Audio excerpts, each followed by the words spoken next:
These two guys have Minnesota sports flowing in their veins. Mackey and Judd on Score North and ScoreNorth.com.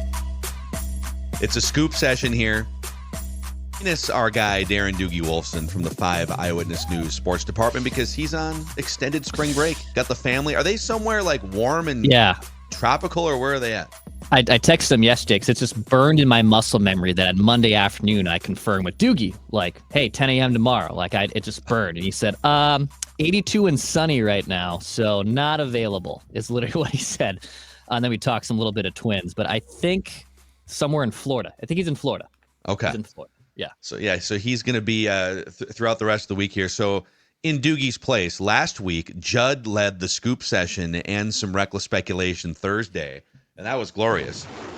Reckless speculation. Today, old Macadac will give you some scoops here, Vikings related, to start the show as we follow the news and the interviews that are taking place at the NFL owners meetings, and even a little Twins nugget here as they look for their first win in several months at this point. So before we do anything, let's say hi to MSP Plumbing, Heating, and Air, shall we, Judd? Absolutely. Because guess what? We're talking about a company here, unlike the local baseball team, that's always winning. That's right. MSP is always doing a great job. They've done a bunch of work actually at my place. So for those of you that say, Sports Dad, do you use the people that you talk about? I absolutely do. They've done work most recently on my furnace, had some problems. They came, they fixed it, took care of it. And right now, our friends at MSP are partnering with Fratelloni's Hardware and Garden Stores for the Big Green Egg giveaway. Get $60 off any HVAC or plumbing repair, and you will be entered for a chance to win the Big Green Egg from Fratelloni's, a $1,000 value. This is two great family-owned companies, absolutely fantastic.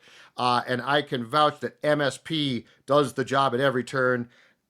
For service, just give them a call, 651-615-4292, or check out their website, callmsp.com. Callmsp.com. That's right. Employ a winning team, a team that's going to take care of you. Call msp.com. Got some Viking scoopage here for you from our guy Kevin Seifert, ESPN.com. Kevin O'Connell spoke to local reporters this morning as part of the NFL Owners Meetings week, where there's and over on Purple Daily NFL Takes today, we will take you through, in addition to Judd going through a gauntlet of opposing quarterbacks the Vikings have to face, we will tell you the updates on some NFL rule changes and tweaks. So that's a tease for Purple Daily NFL Takes. But nice. Seifert has some stuff pertaining to the Vikings here that we're going to go through. So Kevin O'Connell said Brian Flores identified cornerback Isaiah Rodgers pretty early as an undrafted free agent target during the process. O'Connell said, quote, when Flo has that kind of tone in his voice about guys, he's been pretty darn accurate. O'Connell sees Rodgers as an every down impact guy. So this is super interesting because obviously, you know, like Kwesi and Ryan Grigson, as they run the front office and the personnel department, they're not just making decisions in a vacuum. KOC is the quarterback guy, and Brian Flores is the defense guy. So when Jonathan Grenard and Andrew Van Ginkel pop up last time around, last free agency, those are Brian Flores' blueprints. Van Ginkel played for Flores in Miami, I think his first or second year in the NFL. And so Flores said, yep, that guy right there would be just like he was in Miami, perfect for my system. And you saw him, he had pick sixes, sacks everywhere. He apparently has the same feeling about Isaiah Rodgers, who has been kind of a rotational depth cornerback for the Eagles. He did play 15 games for the Eagles last season, started 3 of them, but only played like 420 snaps out of a possible 1,200 snaps or so. He was suspended in 2023, missed the entire season for violating the NFL's gambling policy. So he apparently was placing bets, quote, for friends and family on his own team, the Colts at the time, to win. So just a really like boneheaded reason to get suspended for a year. But because of that, and because of him being a rotational guy with the Eagles, his value was like very manageable. You just go get him for like $8 million a year, whatever it was. But he's 27 years old. And he's a former 6th-round pick out of UMass. And the Vikings apparently love him. So, interesting.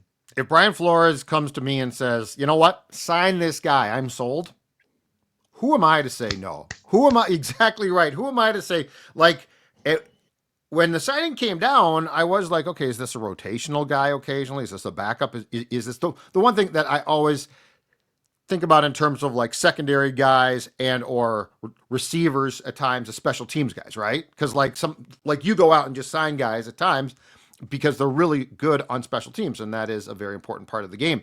But if this is a Van Ginkel, a Grenard, just as importantly, a Blake Cashman, like Flores was told, what was it, the former Gopher linebacker, Mike Sherrills or Marcus Sherrills? Mike Sherrills. Mike Sherrills is a linebacker. Yeah. Mike Sherrills is friends with Flores. And Mike Sherrills said last spring, before free agency started, he said, you should watch Blake Cashman. And Flores is like, what, huh?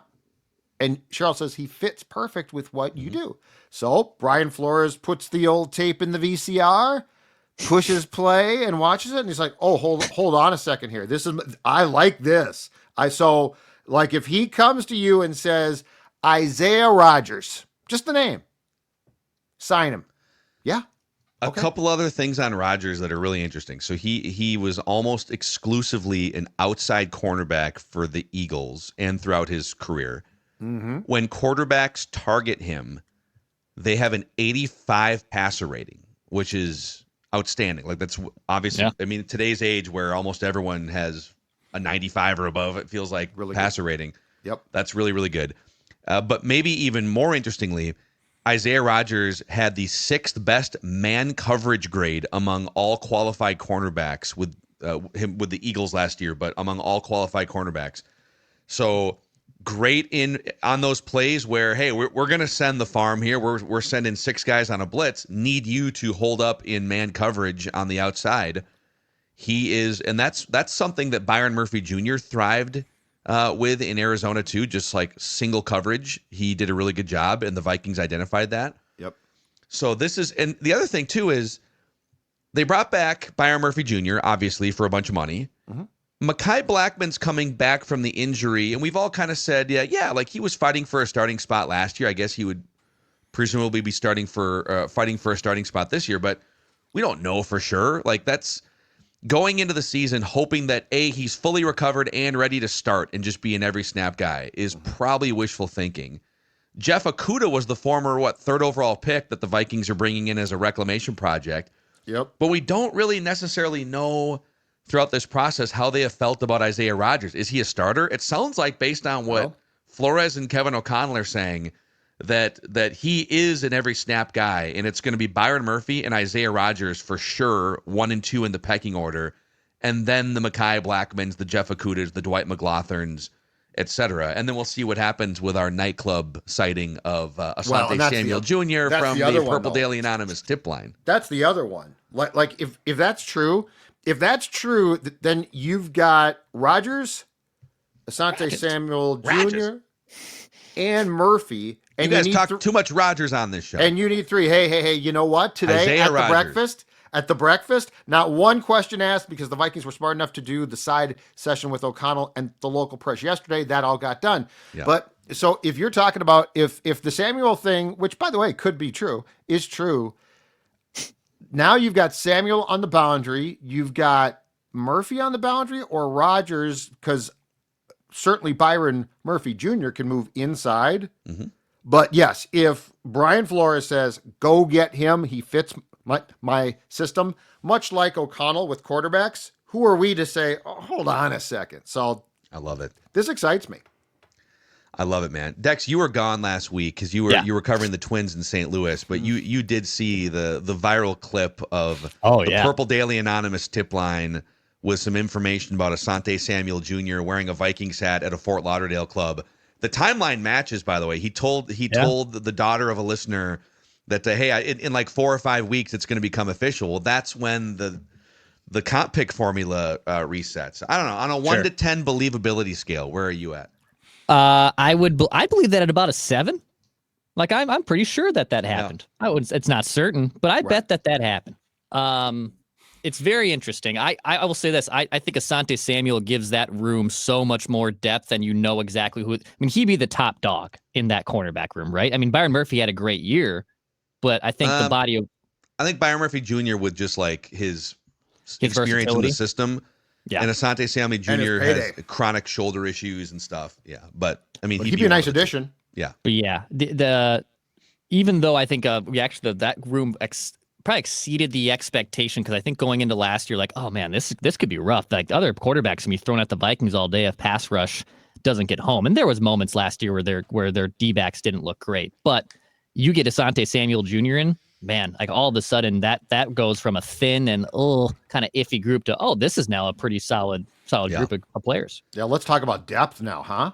Like that's nice depth, because I agree with Phil.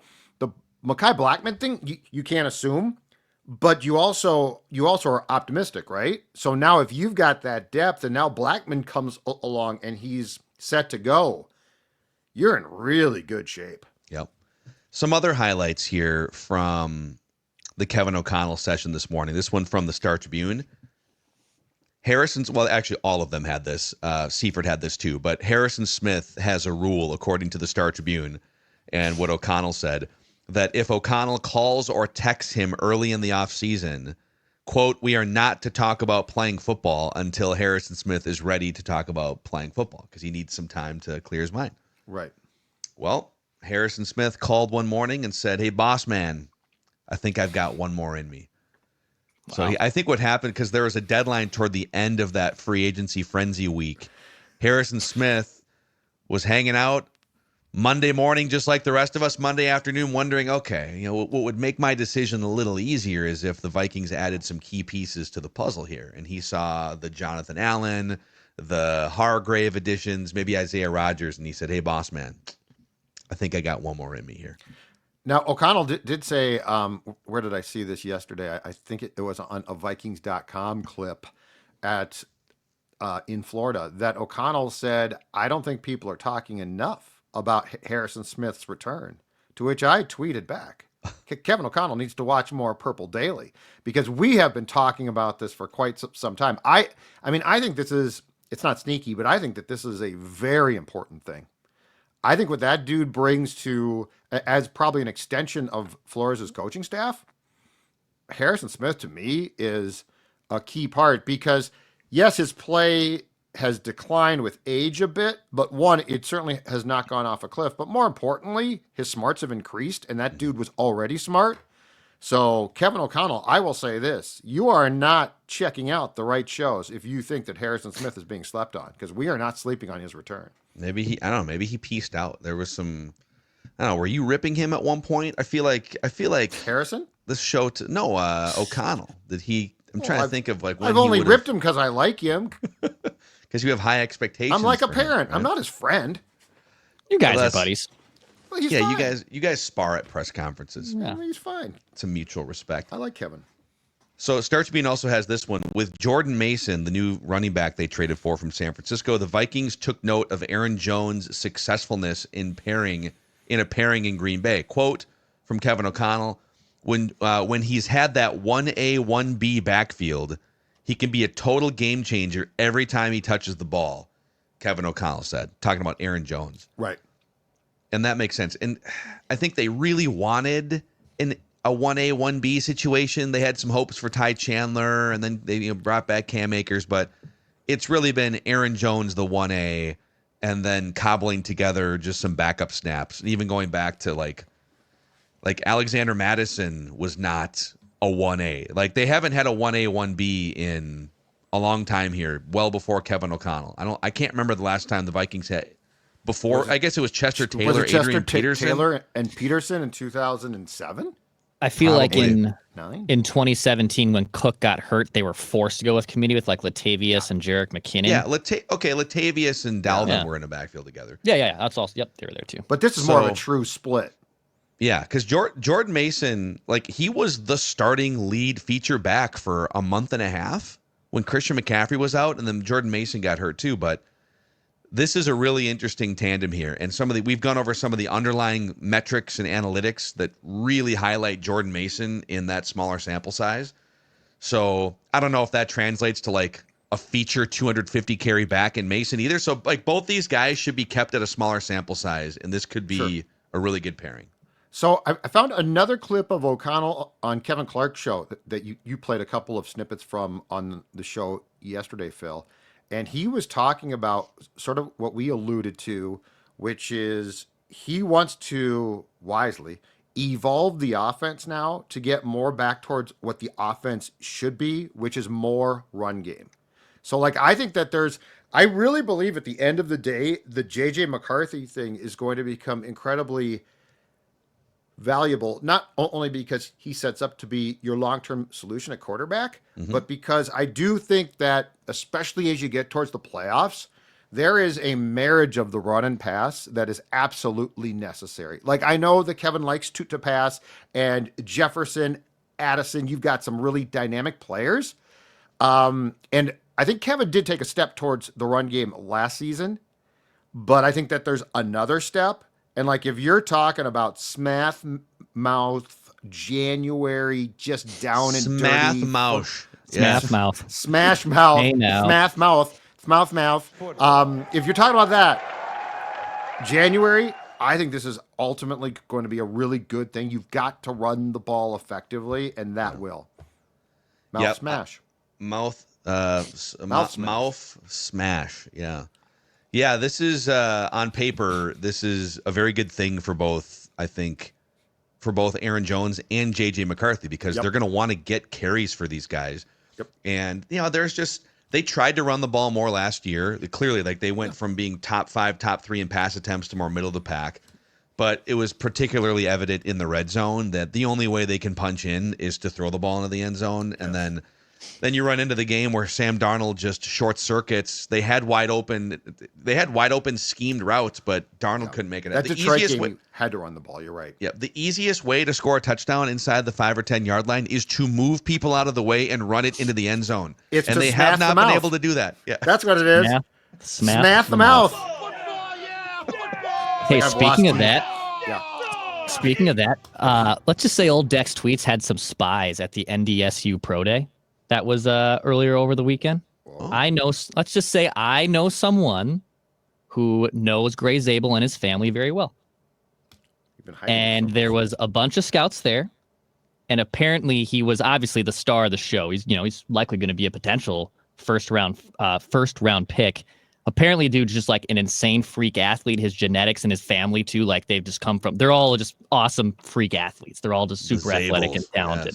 Yes. The Zabels. I mean, like I feel like if you're the Zabels, you have to be like that's just a great name. But apparently, he was taking reps at guard and tackle, and then at the Senior Bowl, he also did stuff at center, which is super interesting. So I think that could be a super interesting little Swiss Army knife option there if the Vikings do stick and pick at the 24 or move back and still, or maybe to get him. Why did this take so long? I feel like you have not broached this. You are in the Zabel camp, basically. Hold on. I didn't know that this will shock you. I didn't know the NDSU Pro Day was happening, and I was in St. Louis last week, too. So, forgive me for not being a huge I'm saying weeks ago you could have said, he's been like a huge name. We've seen him in all these mocks. Hold on. Yeah, hold on. I didn't know that my spy... My guy that I know who has NDSU ties had this much of a connection to Gray Zabel until very recently. That's all. I didn't know that part. I've not just been sitting on this waiting to unleash this take. But I will say maybe now going forward, it might have some Gray Zabel information. Okay. Let's just see. This is good. Let's just see. The more information, the better. First round pick. This is a first round pick. He would immediately be like a day one starting left guard for the Vikings who could slide to different positions as needed to. Maybe he becomes your right tackle when Brian O'Neill goes over the age cliff, right? So really interesting. And then one more Vikings thing here from the Kevin O'Connell breakfast. Kevin Seifert, ESPN, said the Vikings didn't shy away from signing players who are recovering from significant injuries. Yeah, Will Fries broke his leg, for God's sakes. O'Connell said at this point, only one of them might not be fully ready for training camp, and that's wide receiver Rondale Moore, who suffered a serious leg injury last summer with Atlanta. So his timetable, that was a preseason, like a training camp injury, a preseason game. Yeah, I think he mangled the leg pretty badly, though. I think that's correct. So his timeline might be more like go on the PUP list or whatever. But all the other guys, from McCarthy to Will Fries and Ryan Kelly had some injury stuff. it sounds like everyone is on track. Maybe not for mini camps and OTAs, but for training camp in late July. And I'm guessing that the Moore signing is a little bit of a look-see, right? Like I'm not counting on a lot there. Yeah. But if he can come back, he certainly has a particular skill set in the return game that could help this team. But the Vikings, if you look, the one really intriguing thing about this free agent class, I think, is the fact that they sort of went outside what they want to do. Because ordinarily, and it's way more expensive, but when push comes to shove, I think if they can, they would like to sign free agents coming out of their first contract. And that's why I said on PD today, I think that there is a certain element here of judging the roster and saying we can win right now, like win big. Mm-hmm. So we'll get guys, they're veteran guys. We think that we can keep them healthy, but we're also, it's not like, oh my God, if they're not here 4 or 5 years from now, it's a bust. Like if they can come in and contribute, it's going to be, I think, for O'Connell, I think this is the most intriguing roster we're going to see yet from him. It is, man. Especially knowing now how they feel about Isaiah Rodgers. When they made that signing, it felt like, oh, that's an interesting little depth signing based on his career track record. But they view him much like Grenard, Van Ginkel, that, oh, these could be next level players in this system with this defensive coordinator. Yeah. So it's going to be fascinating to watch that. Okay, we'll dig into the rest of my scoop bag here in just a second. But doing a great job, by the way. Thank you. You did a great job last Thursday. These are big shoes to fill here. But, Dex, so I got a Twins thing for you guys, and the Twins got to get a win here. Let's create some excitement here for opening day and the Twins coming back home this week. But Twins tickets are available, Dex. Twins tickets are available. You got the Astros coming up here for the home opener. You have the Mets. Meet the Mets. Mets are coming to town in April, too. They don't come to Target Field too often anymore. Well, I guess they come every other year now. But you can go to twins.com to learn more information and get tickets. The first 10,000 fans on opening day do secure a City Connect beanie presented by your local Northland Ford dealer. Go to twins.com to learn more. Also, Legit Pizza. Legit Pizza lives up to the name. You can trust me. Trust Dex, too. It's possible. Had one yesterday. It's possible Dex might be beating me in the 2025 Legit Pizza intake category. We'll have to compare how many pizzas we've wolfed down so far in 3 months. But yeah, throwback style pizza parlor vibes. In my opinion, the best frozen pizza probably on the market right now. And you can find them in local grocery store freezer sections to have that authentic at-home pizza parlor experience, that stone-baked cracker thin crust. I like to cut those things into squares like a good Minnesotan. So check them out, Pep's Legit Pizza. So on the Twins front here, to empty the scoop bag, the Twins announced this morning that they have struck a deal with Fox 9 locally to air 10 games on local over-the-air television this season. So this is the first time since 2012 that some slate of games is available on just free over-the-air local TV. So the first game is going to be Tuesday next, it's going to be 2 Tuesdays from now, April 15th against the Mets. These are all 6:40 start times. But it's the Mets, the White Sox later this month, and then a bunch of other games. They also, Fox 9's also going to run some of the Fox Saturday baseball. There's 5 national games starting Saturday, May 10th against the Giants. So all in all, you'll be able to watch. A lot of you have Twins TV or some other way to watch Twins games. It can be kind of confusing. But if nothing else, there are 10 locally televised games on Fox now on Tuesdays and 5 nationally televised games. So there's 15 games you can just watch on free over-the-air TV. Very nice. So to be clear as well, so the Fox games, the actual Fox national games are exclusives. So those will not stream on Twins TV. The local Fox 9 games the Twins are providing Fox with will stream. So if you are a streaming person for Twins TV, that package of 10 games will not interrupt that. That's an important distinction. Okay. And they're also doing, I see they're doing like pregame. They're going to do an hour pregame show before the national games. They'll do, I think, pregame shows for the local games too. So this is a little bit like what the Wolves started now with what, a package of games. I don't know if it's 10 on Care. Yeah. Which I think are more Saturday or Sunday games. But we are seeing just a bit, not a ton, of the migration of these teams back to at least a package. It's not huge, of free games, which is a big step if you don't get cable, satellite, blah, blah, blah. It serves two purposes. If you can only stomach 10 Twins games, this is good. This is like Twins in moderation, basically, for you to, you could wait a couple weeks and then dabble with this Mets game. But also, like, it's actually good marketing for the Twins because they're trying to get as many people as possible to subscribe for $100 a year to twins.tv. Wins help. And so if you can, winning a game at some point would be helpful.